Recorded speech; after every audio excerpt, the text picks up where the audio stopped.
మధ్యకాలంలో ఎన్నడూ లేనంత విధంగా క్యాన్సర్ కేసెస్ అనేవి పెరిగిపోయినాయి. డయాబెటీస్ కేసెస్ పెరిగిపోయినాయి. పీసీఓడి, థైరాయిడ్ ప్రాబ్లం అన్నీ వస్తున్నాయి. ఇన్ఫర్టిలిటీ.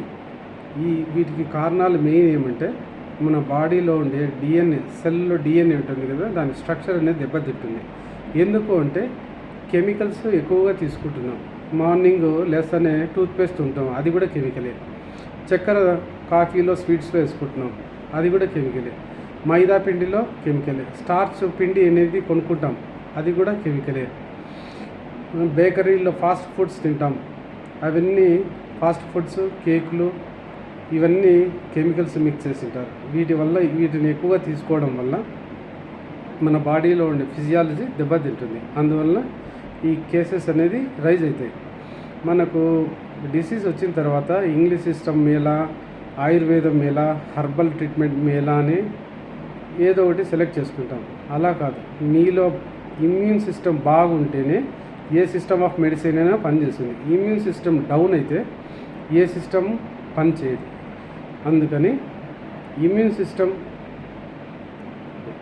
మీలో స్ట్రాంగ్గా ఉంచుకోవాలంటే కొన్ని ప్రికాషన్స్ తీసుకోవాలి. మన బాడీలో ఫస్ట్ ఆర్బీసీ, డబ్ల్యూబీసీ, ప్లేట్లెట్స్ అనేవి ఉంటాయి. అవి ప్రాపర్ ప్రపోర్షన్లో ఉంటేనే మీ ఇమ్యూనిటీ స్ట్రాంగ్గా ఉంటుంది. లేదంటే రోగాలు చాలా అవే తగులుతూ ఉంటాయి. ఆర్బీసీ, బ్లడ్ సెల్స్ అనేది ఎక్కువ కావడం వల్ల క్యాన్సర్ అనేది వస్తుంది. ఎక్కువగా చాలామంది బయట బజ్జీలు, చికెన్ పకోడా అంటారు, వాళ్ళు కాల్చినూనె అవే కాలుస్తుంటారు. సిటీలో అంతే, టౌన్లలో అంతే. వాటి వల్ల క్యాన్సర్ కేసెస్ అనేది ఎక్కువ అవుతాయి. లివర్ క్యాన్సర్ కానీ, కొలోన్ క్యాన్సర్ కానీ వస్తే సర్వైవల్ రేట్ అనేది 2 years, 4 years, 6 years కూడా బతకొచ్చు ఆ ట్రీట్మెంట్, సర్జరీ తర్వాత. కానీ బ్లడ్ క్యాన్సర్ వస్తే 2 నెలలు, 4 నెలలు, 5 నెలలు, అంతకంటే ఇంకా బతకలేదు. ట్రీట్మెంటు, మెడిసిన్స్ అన్నీ వేస్టే. నేను ఇంతకుముందు చాలామందిని చూసినాను, నా క్లాస్మేట్స్ అంతా. బ్లడ్ క్యాన్సర్ వచ్చిన వాళ్ళు ఎవ్వరూ బతకలేదు. డయాగ్నోజ్ అయినాక 2-3 నెలలకే చనిపోయినారు. ఈ బ్లడ్ క్యాన్సర్ అనేది 3 types.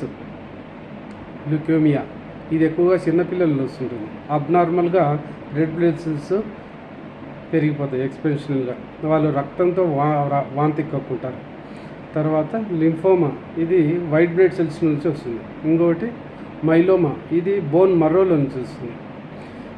మన బాడీలో ఎప్పుడైతే డిఎన్ఏ స్ట్రక్చర్ దెబ్బతింటుందో ఈ క్యాన్సర్స్, డయాబెటీస్ ఇవన్నీ వస్తాయి.